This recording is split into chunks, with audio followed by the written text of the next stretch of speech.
ল'ৰা ছোৱালীয়ে যেতিয়া গাড়ী শিকিব আহে তেতিয়া আমি যদি ল'ৰা ছোৱালীক হিন্দী আৰু ইংৰাজীও অলপ শিকাই দিব পাৰো এই ল'ৰা ছোৱালীকে আমি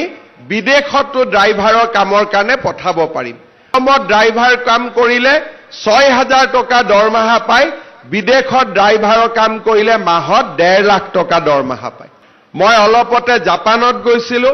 জাপানৰ চৰকাৰে মোক কৈছিলে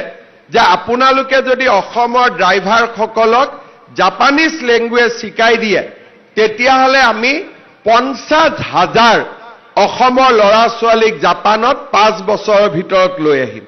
আৰু প্ৰতিজনে ১.৫ লাখ ২ লাখ টকাকৈ দৰমহা পাব ইমান ডাঙৰ সুবিধা আমাৰ সন্মুখত আছে কিন্তু জাপানীজ লেংগুৱেজ শিকোৱাত ইয়াত দিগদাৰী হ'ব কিন্তু ইংৰাজী আৰু যদি হিন্দীও শিকাও দিল্লীতো এজন ড্ৰাইভাৰৰ দৰমহা ২৫,০০০ টকা কিন্তু গুৱাহাটীত আমি ৬,০০০ ৭,০০০ টকা আমি দৰমহা দিওঁ ইয়াত হয়তো আৰু কম আৰু যদি তেওঁলোকক জাপান আদিত পঠাব পাৰো তেতিয়ালেতো বহুত দৰমহা হ'ব কিন্তু আমি বিশ্বনাথত যি ড্ৰাইভাৰ শিকাম তাত যিসকল ডেকা ল'ৰা ইচ্ছুক থাকিব তাত অলপ আমি